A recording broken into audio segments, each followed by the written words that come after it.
So visual persuasion. Visual persuasion is an absolutely critical element of public speaking.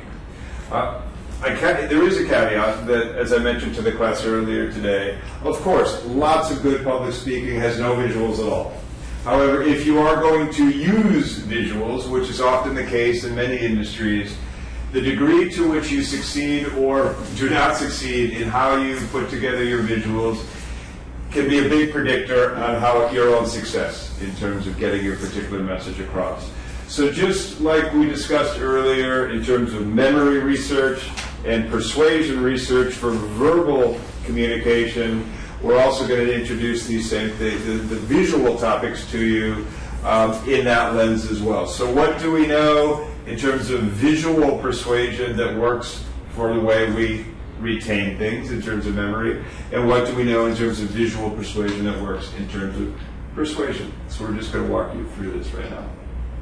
So when we talk about visual persuasion, and by A, I have visual persuasion A here. I believe B is the workshop, so we'll be sending you a link about the how-to link. So today I'm going to talk to you about the theories and what I look for, but for those of you that need the how do I actually do this in PowerPoint, how do I create these visuals myself, we have another training link by a trainer that I used to use. So that's visual persuasion B, I believe, B or C, and I'll send that to you very, very shortly. So we talk about the theories of visual persuasion and what we know about visual persuasion. Unfortunately, the way we present, the way we put together these visuals does not match with what we know about memory research and persuasion research. What we often see are horrific slides like this, and I'm looking around the room right now, and with the exception of one person who has dead eye contact on me, pretty much everybody else is right over my head looking at this. Is there any possible way that you can digest what is on that screen right now with what simultaneously with what I'm saying? No chance, unless you are, superhuman or something like that. This, unfortunately, is often what we see, or we see things like this: sheer density of words on a particular slide. Again, these are all real slides that I'm about to show you here, so this is the real deal. I didn't make these up for these class. This is all real slides from past students, and as much as I'd hate to say, lots and lots and lots of companies, exec ed companies that I've had that have come through on. This one is a medical slide. So, sheer density there. Here, this was at a USC slide. I do a lot of consulting over at the Keck School of Medicine, and actually this was a freebie I did. This was for a group of PhD MD students that were very close into their finishing their dissertations, and they asked me to help them. They said, "We hate each other's slides, Bob. Please come over here and help us make better slides, but in the context of medicine." And unfortunately, I don't have the afters. I didn't bring them here, but incredible difference, even before and after, even for this particular audience. What is particularly horrific about this next slide, the one up here, is this is the introductory slide. This was the very first thing that everybody in the room saw. So I'd like you to think about the introductions that you've been working on in this class and the way you've been grabbing the audience. Is there any way that you could possibly grab the audience while having a slide such as this? And I remember the student that did this. He was a wonderful, wonderful guy. And I remember his after slide. And he was so, so, so happy when he created this after slide. And everybody liked it. And everyone was looking at him. And he found a happy medium. So you're going to have to think about all this under the lens of the company and the corporate norms that you have. If you're a consultant, if you're a banker, if you work in the defense industry, there's lots of different norms for different companies.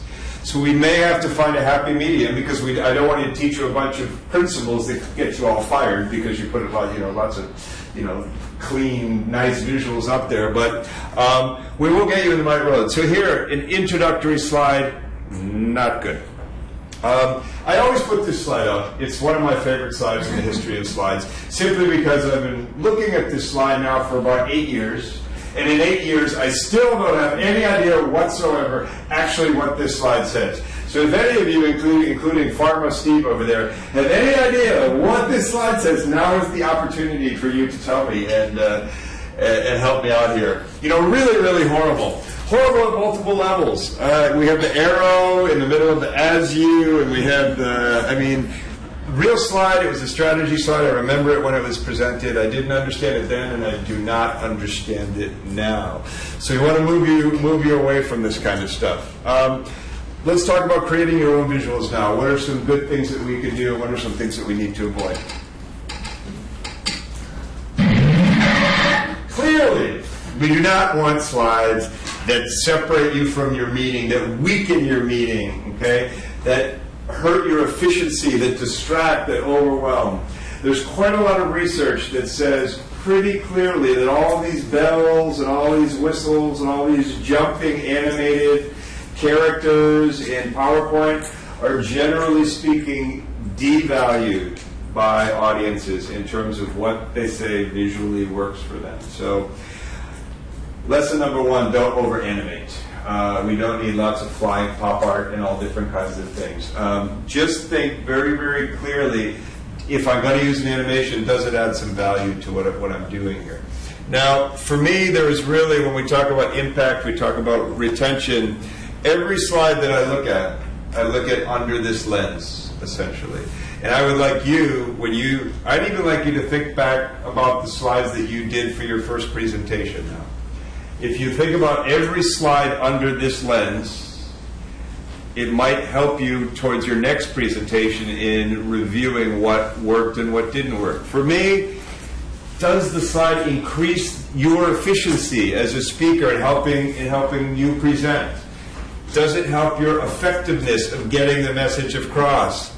Does it give you that impact or that extra little bang or that extra little pop that helps your message be more impactful? In other words, basically, does your slide add value to your vocal message, your verbal message, or does it not add value?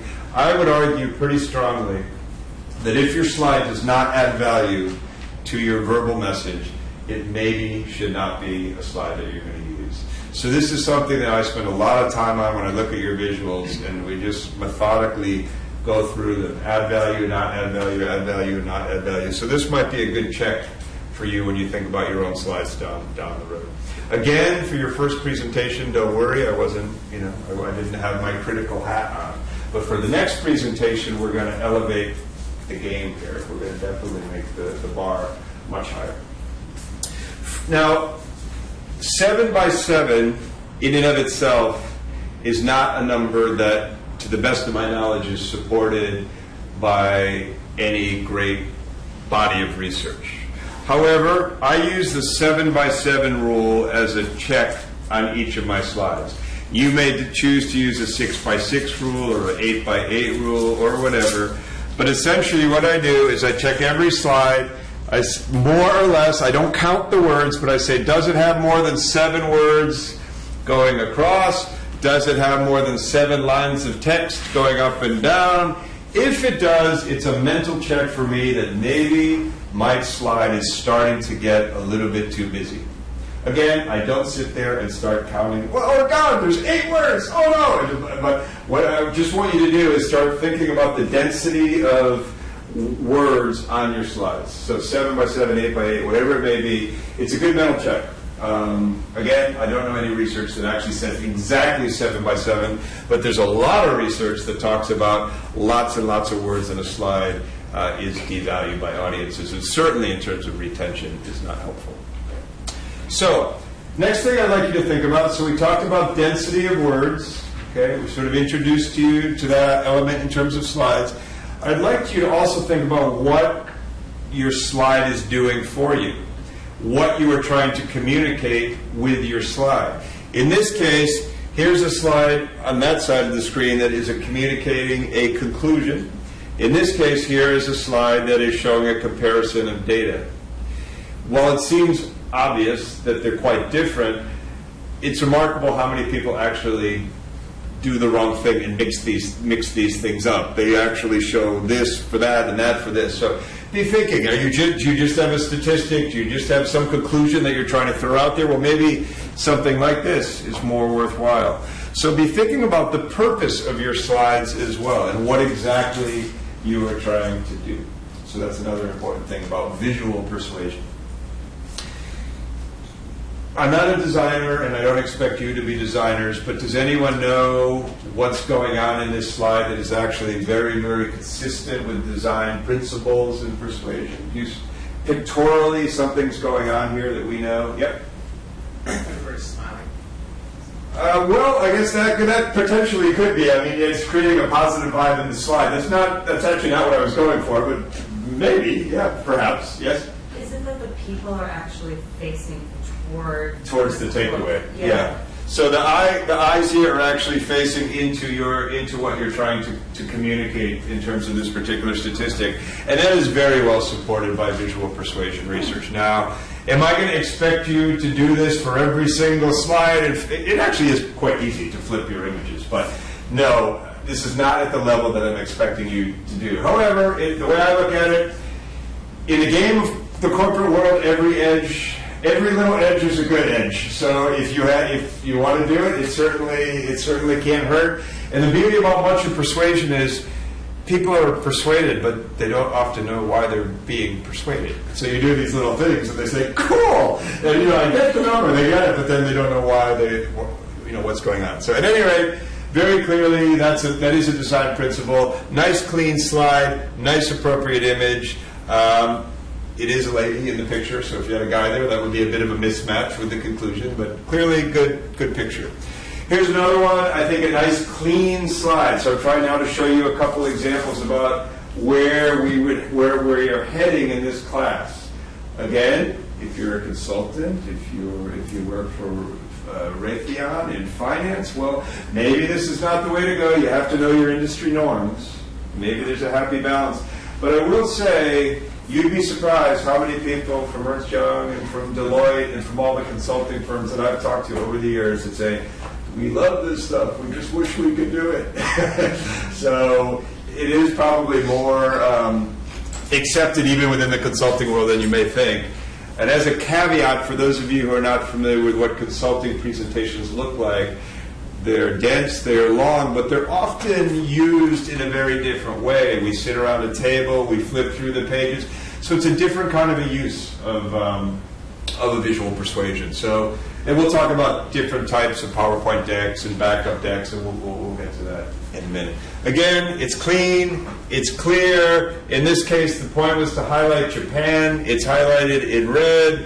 I think it's a nice slide. So let's talk a little bit about the ingredients of what exactly makes a great slide. Number one, and this could potentially be the most important thing that I'm going to teach you today. And actually, it's one of the most important things in visual persuasion. And it's called signaling. Signaling. Has anybody ever heard of this?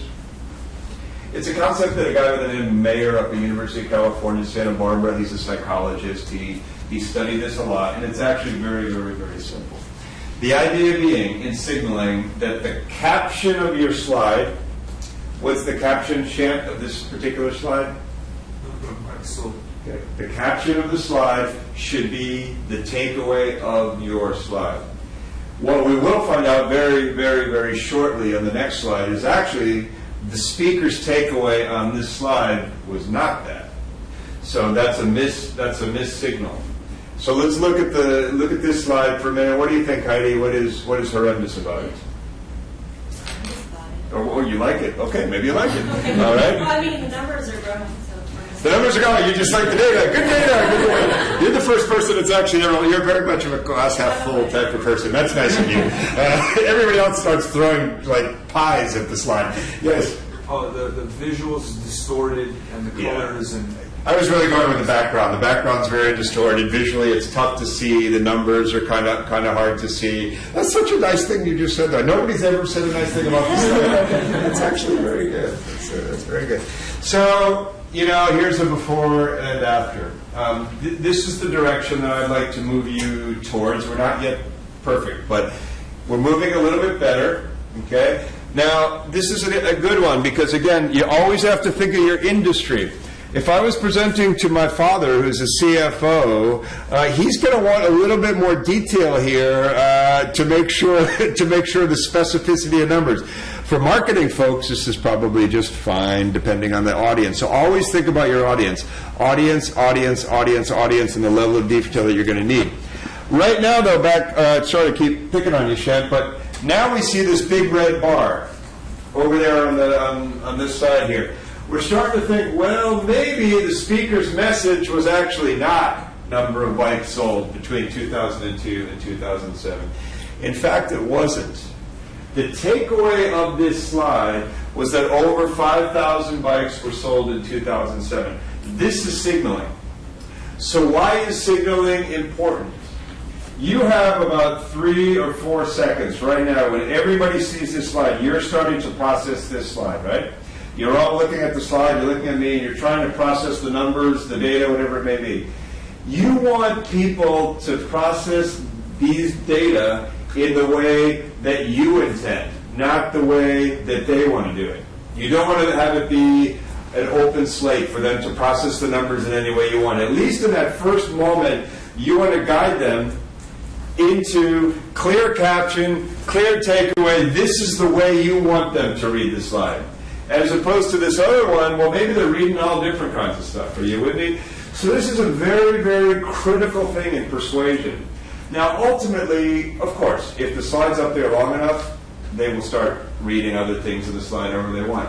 But take advantage, next time you have numbers, next time you have data, take advantage of an appropriately captioned signal or slide. As I said, it could be the single most important thing that I teach you actually in visual persuasion. We know it works. There's been plenty of research on this. So it's important stuff. Does every slide need a caption? No. You know, there are plenty of slides that don't need captions, but even with no caption, I often lead my discussion of the slide with the takeaway verbally. So that's another thing that you can do if you don't have a caption. So I think this is where we're going in this class. So now start processing your slides from today. Think about all the slides that you had. Think about your captions that you had. My guess, many of them were not signaled. Okay? Again, I wasn't critical about your slides today. It wasn't something I was looking at, but it's always useful for you to think about how I can get better and get better and get better. And signaling is a real good way to do that. So here's the red caption. Here we go. Nice slide. Caption is not showing comparison. Okay. So here again, look back to the caption. What's the caption? Prospects. Is that a good caption? Not a particularly spectacular caption. This is just a student slide. It's a little student slide that we had, I don't know, quite some time ago. All we did was I took the slide with the student. We just made it a little cleaner. We just recaptioned it. Okay, we cleaned it up a little bit. Again, I don't expect perfection. Do you need the image? Debatably, you don't need these 3 men hanging out there. I don't know. It's up to you. But I think we're a little bit better. I saw somewhere over here, was there a hand somewhere? Did someone raise their hand? I thought I saw a hand. I got bright lights in my face, so if I don't know what's a hand and what's reflections. If you're raising your hand, did you? I had one on signaling, so I think it makes more sense here. Okay, so clear caption, clear takeaway. This is where we want to go. Not much going on in this slide. Clearly, sales drivers. We've now changed the caption, made it a little bit more focused. This is a pretty seriously minimalist slide, so again, choose your audiences. This is not going to fly for some audiences. It's a pretty stripped down slide, but at least we have a better caption. At least we have the person who's really highlighting the Q2 here.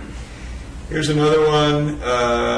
We have outcomes and then declining, so you can just sort of compare these 2 slides. This is an Anderson slide. This was FEMBA. Last year, we started the person out with outcomes, and we said, how could we make this a little bit better? I think this was a take a stand 1, take a stand 2 slide. And we just added just a little bit more. Again, does it change the slide fundamentally? No, but it just guides the eye a little bit more where you want them. Okay. So simplicity is very, very important in the type of visual persuasion that we're going to talk about. Did anybody use quotations in your slides? You did? So I'd like you all to, maybe perhaps think about how you use the quotation.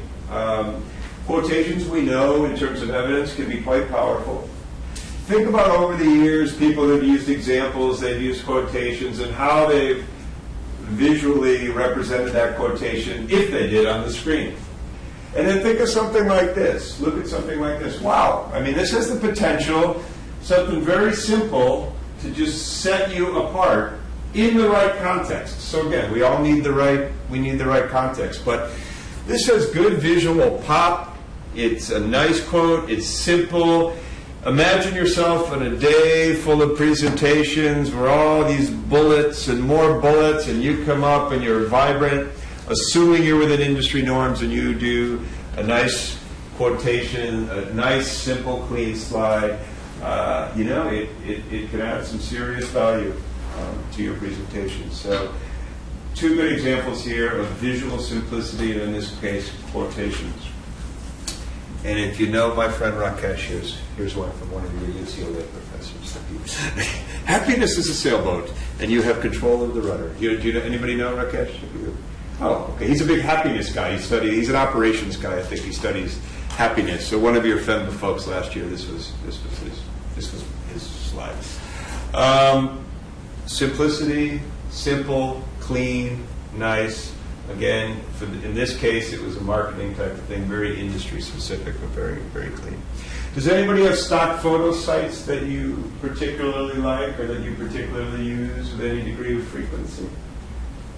No, no photo geeks? I think Getty Images. Pardon me? Getty Images. Okay, Getty Images, yeah, mostly for pay. But yeah, there's certainly Getty Images is a good one. I mentioned in an earlier class, I tend to use iStockPhoto.com. Again, mostly for pay. All you need to do is Google free stock photography or free stock images. And the point here being that, and I think I mentioned this in another class, if you go to Google Images, and particularly you go to page 1 of Google Images, and you enter your search gold, for example, I can't tell you, granted I do this as a profession, but I have seen the same gold bar like in 98 presentations. I've seen the same vacuous, blonde-haired, blue-eyed male model that just is like staring into space in like 100 presentations. I don't know what Google search term this male model is, but he is in so many pictures. So the same little question mark, there's this question mark with a guy, you type in meeting, it's the same stuff over and over and over and over again. So be careful now. You know, I wouldn't have had this conversation 5 years ago. But more and more and more people are starting to get hip to this style of presenting. And when you get hip to this style of presenting, a lot more people are using the same type of images. So again, the point is we want you to use good, compelling images.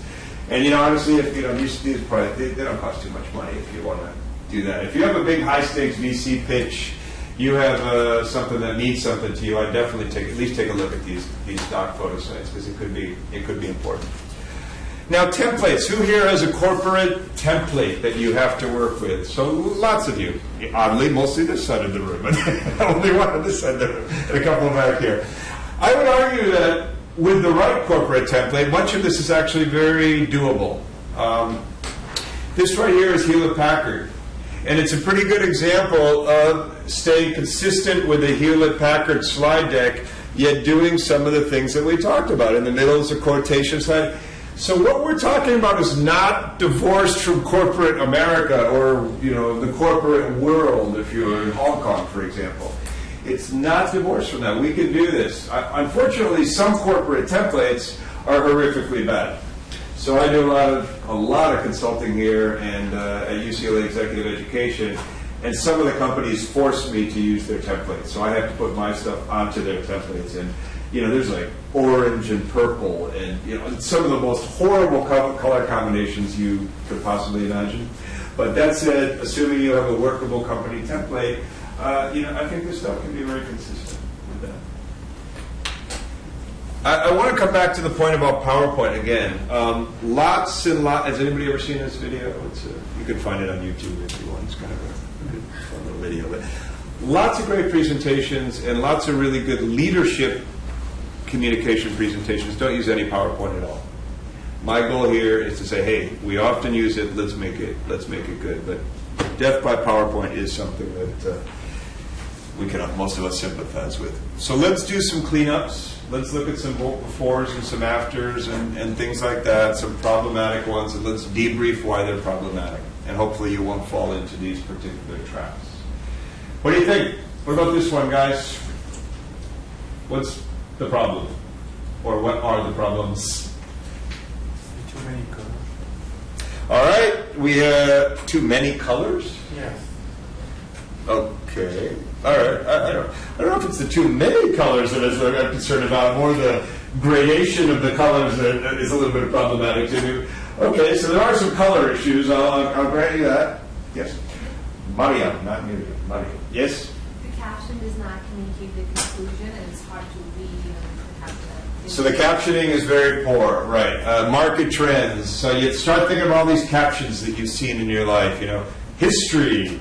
Statistics. Always my favorite. I see statistics. Statistics. What is that? Yes. I don't quite know why they took out like California, Texas, Florida, and New York. So they pulled out the states. Those of you, interestingly, last class one of our students was colorblind. This is actually, nobody's ever mentioned this.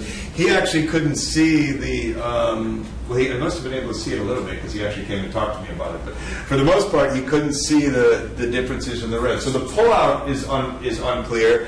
I would argue that probably this is a couple different slides, actually. This doesn't all need to be force-fed onto one particular slide. So we tried to clean this up a little bit. I'm not sure we entirely succeeded, but I had one of my TAs try to at least make this a little better. At a minimum, we've gotten rid of the three. We've gotten rid of three pie charts, which is good. We have a better caption. I can't say we're still there yet, but I think we're getting closer. We've also sourced industry analysis. Yeah, we might need to look on the source a little bit. One thing about sourcing slides, I do like in your presentations you to source slides, and you really have three options to do it.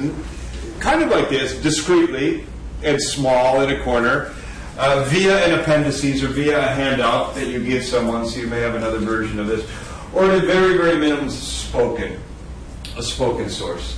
I'm big on sourcing whenever possible, but not in huge giant.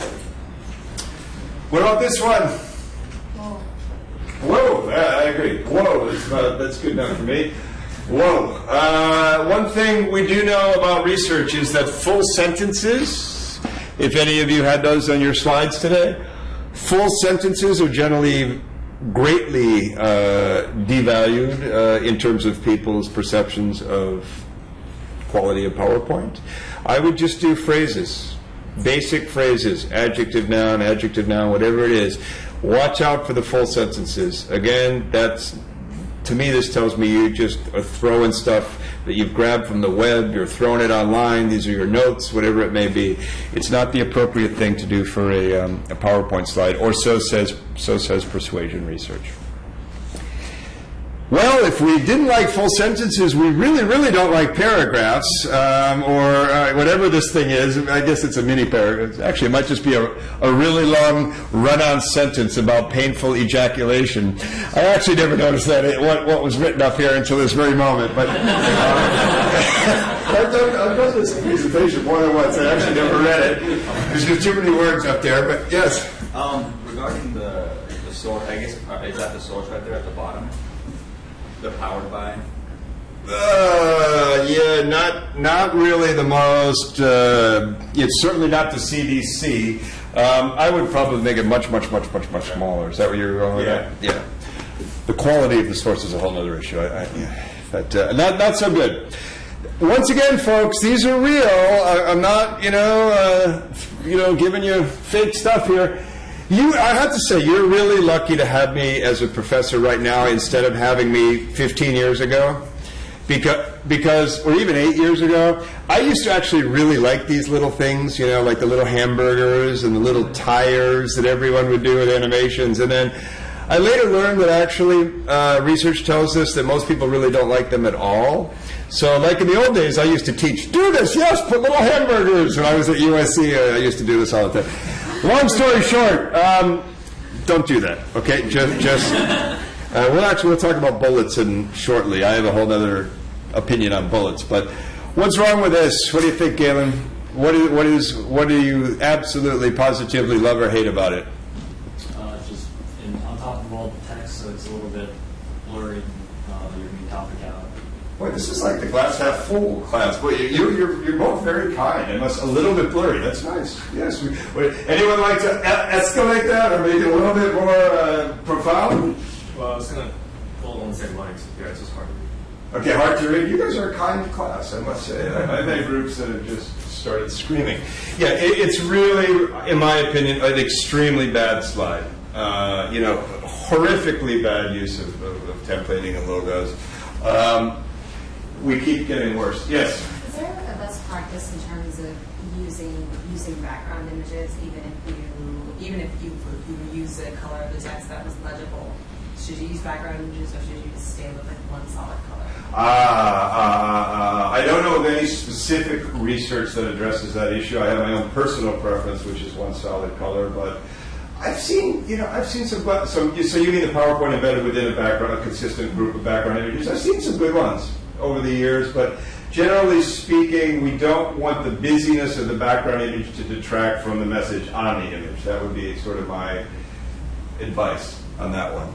This was supposed to be basically, I assume, like the agenda of the presentation and the different points. Thank God, I remember this. Thank God the In and Out management didn't come see this. This one was actually an MBA presentation for management, and some of the management, like GE, came, but In and Out, these folks did not come. And I was just saying, thank God. This was actually not for my class. This is for a strategy class. So it keeps getting better and better. What might we do about this one? What do you think, Kathy? How could we make this better? Now, you're my creativity person. I'm going to put you on the spot. Go outside the box here. What could we do? The point being, to the best of my knowledge, is that In-N-Out Burger has a much simpler menu. That I think was the point of this. They're highly differentiated. So if you're going to think out of the box, what might we do? Well, I'm just going to say right now, I forgot my glasses, so I have no idea what this says. So the whole lecture, you don't even... No, I have no idea what this says. So I'm like, but what I would do, because In-N-Out is simple, I would reduce the words by like 90%. And then I would take that background image out. All right, okay, fair enough.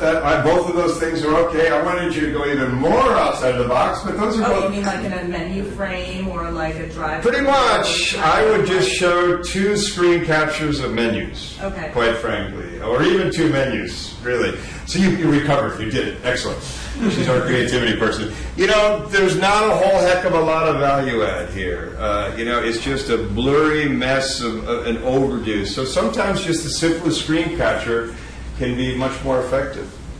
I don't personally think that this is much of a better, much of an improvement, maybe slightly, but it's a little, I don't know what to make of it. It's a little bloody looking.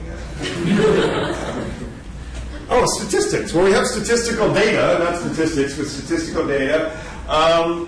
This one was for Kia. I remember this one. Again, very minimal value add to this slide. So this is not what we want your slides to look like at all.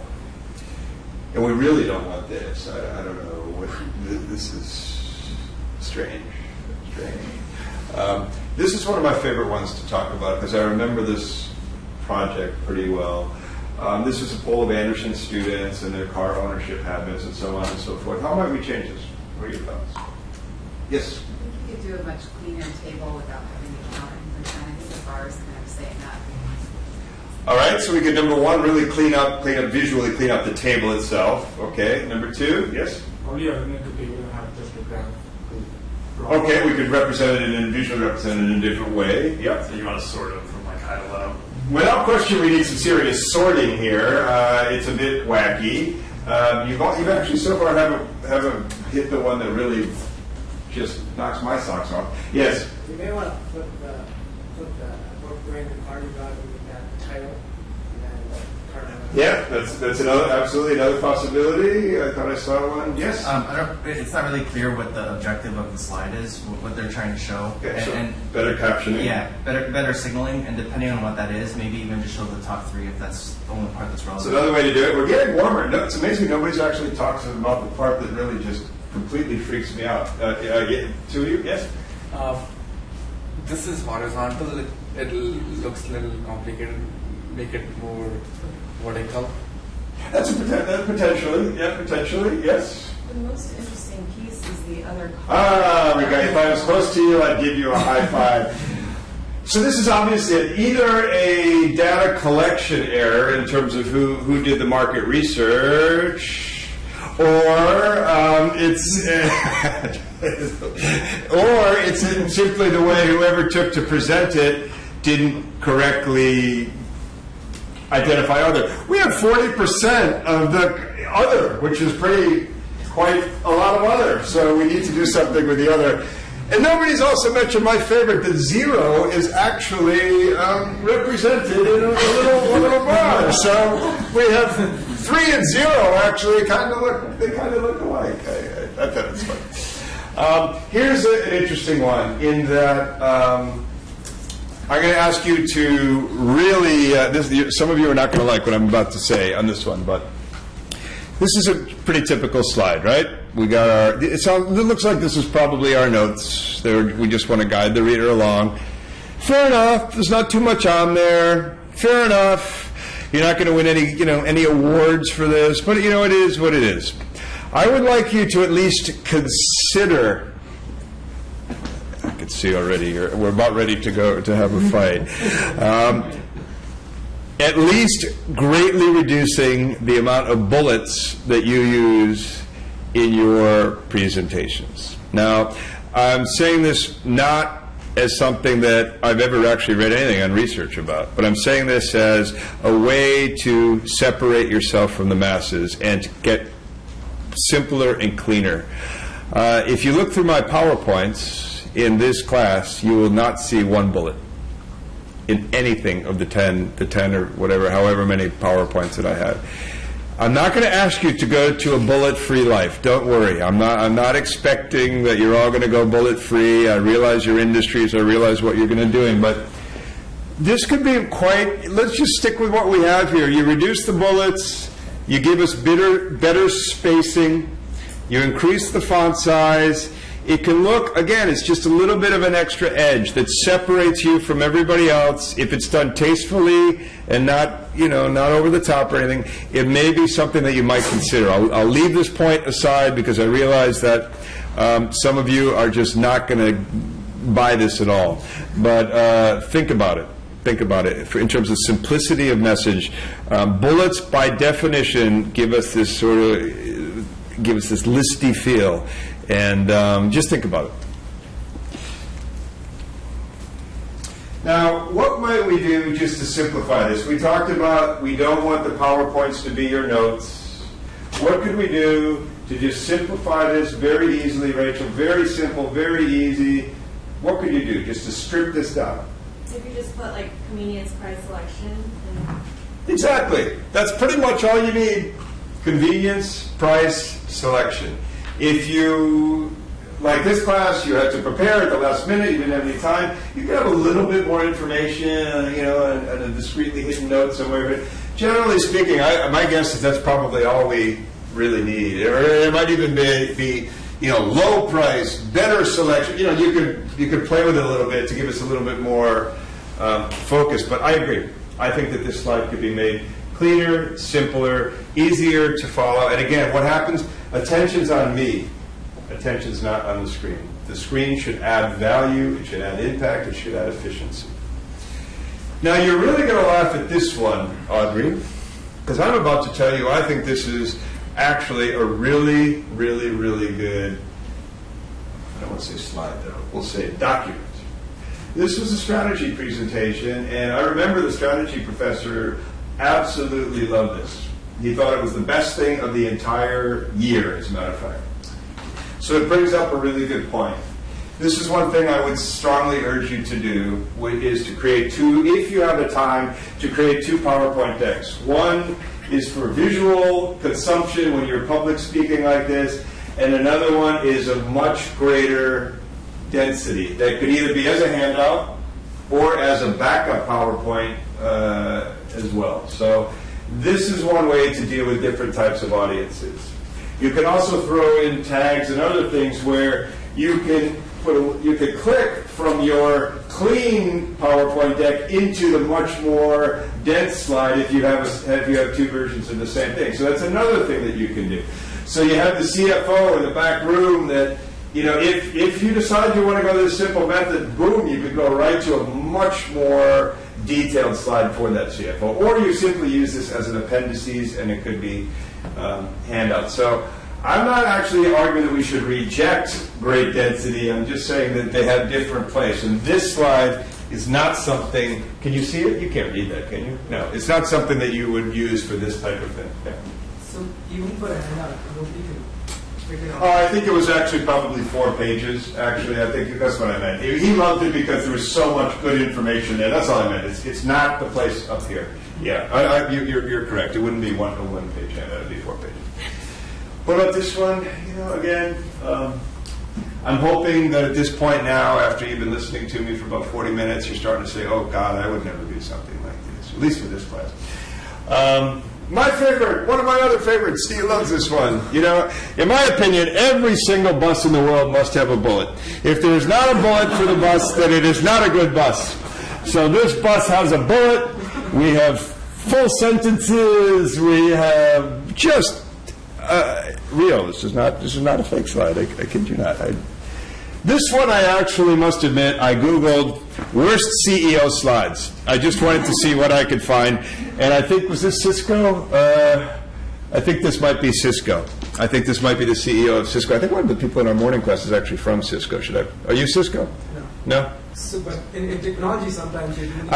So this is back to the same old issue. It's in terms of audience analysis. Yes, but this was a keynote. And it was a keynote that was going all over. I remember, I've seen actually the talk. It was a keynote that went all over the world. It wasn't just engineering. It was actually, it was if I was watching it, it was a very, very broad audience. So I did actually track this thing down, and I found the speech that it was attached to. So not good. Let's do some comparisons and see how we think we could make these better. Here is, I think, a lot of countries. I imagine you can't see these, but I believe these are a lot of countries. So here's a before, and here's an after. So this is, we could talk about captioning and all that, but I think we've moved at least from density of visuals to something that's a little bit more easy to digest. Again, before and after. So we've chunked, we've picked out appropriate countries. We don't have the 40% other and all that kind of stuff. How about this one? Does anyone want to take a shot at Robert? Rob? It's Rob, not Robert, right? What you think this might mean? First of all, you got to kind of tell me what you think this means. Already we know we got a problem because it's taken you 20 seconds to process what it means.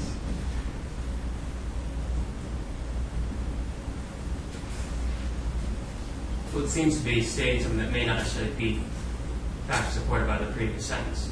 Like the second one looks like the conclusion saying that they're choosing to have fewer children, but they may not be actively choosing it. That's how I interpret it. Oh, okay. Actually, I think you're overthinking it a little bit. I think it's actually, the main point is the Japanese families, I know what the next slide is, so for what it's worth. Japanese families are having fewer kids. That's what the slide is. So how would you then, according to what you just heard me talk about, how would you represent this visually? Hopefully not that way. Yeah. We'll compare it to other similarly economic status. Okay, so you could certainly do it graphically. You could certainly do it that way. And let's get even. This is good. We're doing our creativity exercise after your creativity presentation. Let's get even more visually simple. What could we do? But you're right. That's absolutely one way to do it. Yep. Picture of a single child family. How's that? It's well captioned. Exactly what you just said.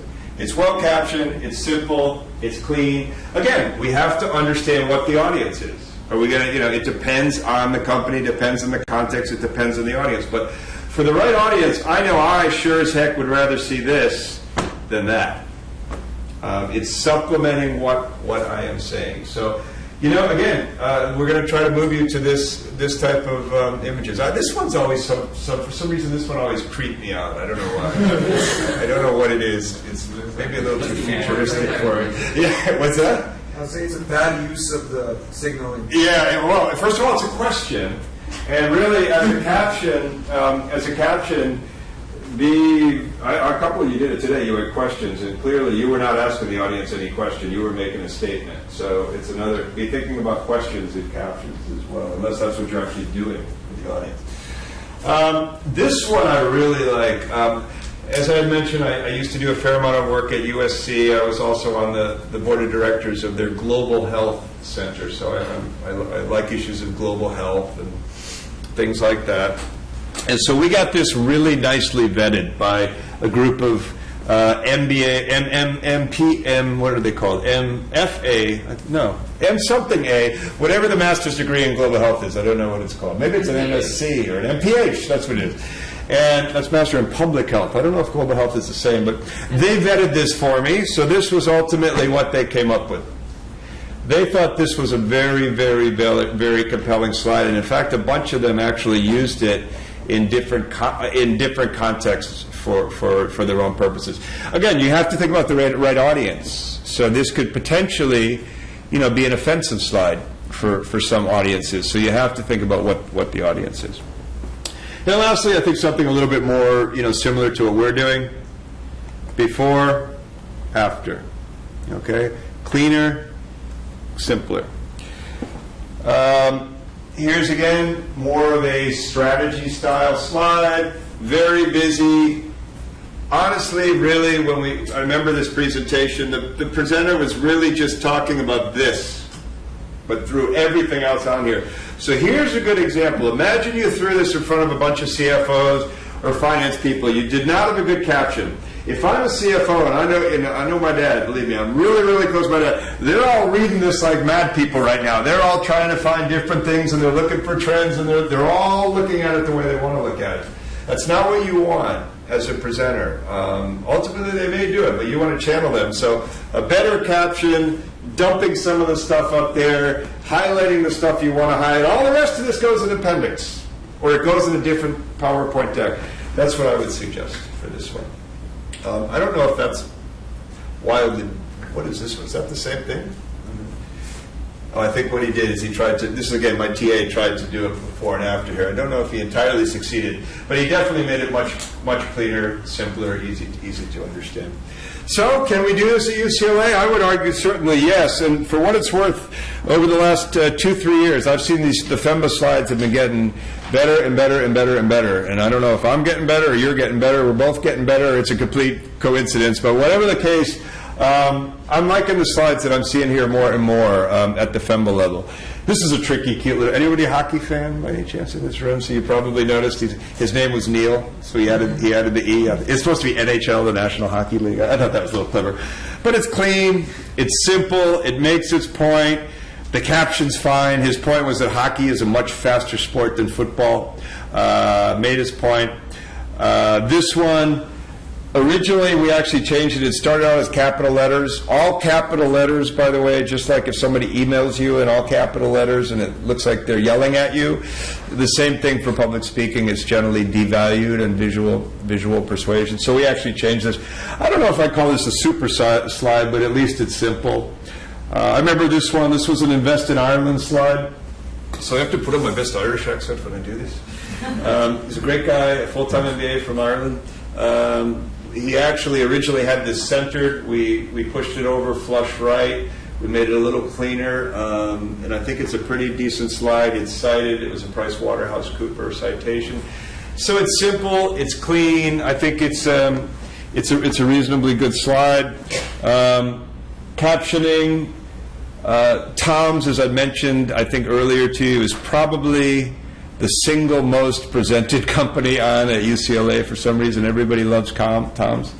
So this was a popular slide. The students, I remember, really enjoyed this slide.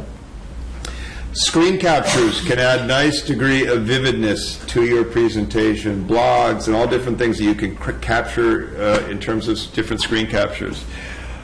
This was a FEMBA slide. This particular person was talking about crime rates, I think. It's clean. This visual actually goes out to here, but he cut the viewing angle here. He's talking about Los Angeles there. It's clean. It's a nice slide. If you can do this, I think you're adding value. This is another one. This is a good slide. This is one of your FEMBA graduates from last year.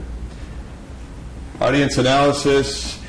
This I think some of you, it could have fit in your presentations today. So this was a girl named Renee Eng. I don't know if any of you know her. She's a femba, I think just graduated last year. She's absolutely obsessed with fitness. She's like a fitness junkie. So she goes and does all these different fitness. So it's CrossFit now, and then 2 years ago it was something, and 2 years before that it was something else. And she knows more about fitness than any human being alive. So at any rate, when I take a stand one, she was very macro level in her persuasion. She gave a lot of broad statistics, and I said, well, Andersonize this, localize this. This is what we were just talking about. Localize it, make it more real. So she started trying to figure out where the people in her class lived and started to do different types of slides that could actually target the audiences so they could see where they could go.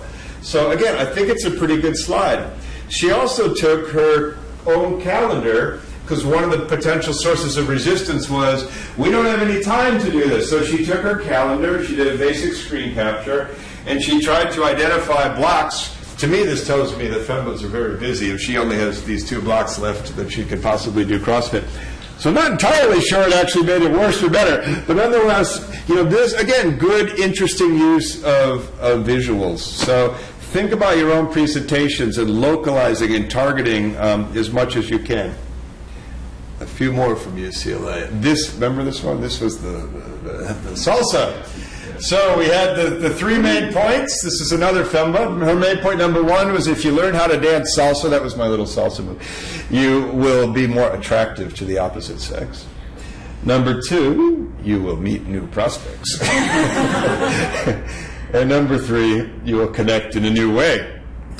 And she got a standing ovation for this presentation. Actually, a lot of it was the visuals. She had some very, very, very good visuals. And she actually ended like this. And what she was doing was she was talking about just how many salsa clubs there are and where it's booming. And she was talking about how many people were doing, and this thing was popping behind her. It was a really, really good ending. So we talk about strong beginnings and strong endings. Strong endings were also very important, and this was her last slide, and boom, she ended, and everybody just started clapping, and she was so excited. She did everything but dance salsa. She did dance and salsa. In closing, we're going to do the following. I'm going to show you, we have 30 minutes left. I'm going to show you, we'll take a 2-3 minute break. Your nonverbals tell me a couple people need that one last. We can't do coffee though, can we? Your presentation, we've eliminated coffee and Coke, so what can we do? Coffee's okay. Coffee. All right, coffee, but not coffee and Coke together, like what you were doing.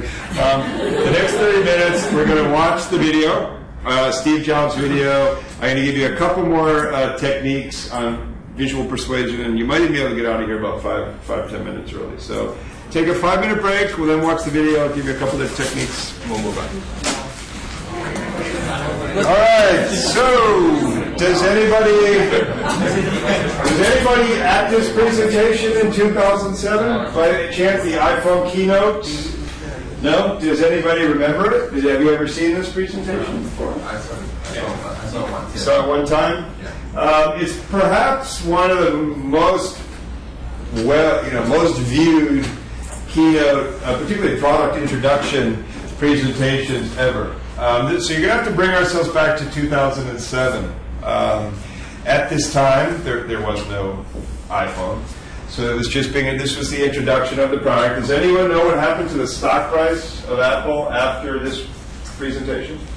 It was from what I've been told, it was the single biggest jump in the stock price after a major product introduction like this via this type of presentation ever.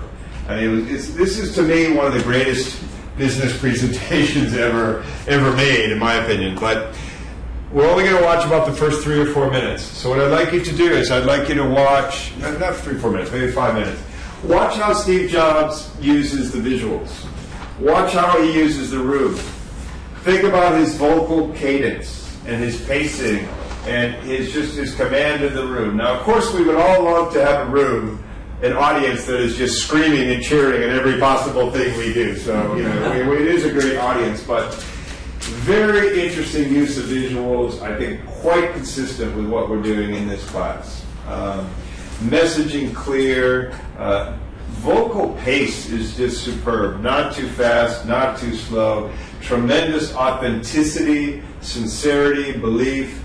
Some call it arrogance and cockiness. I personally just think he was just maybe there's a little bit of arrogance in him, fine, but just a good, strong presenter. So take a look at it, see what you think.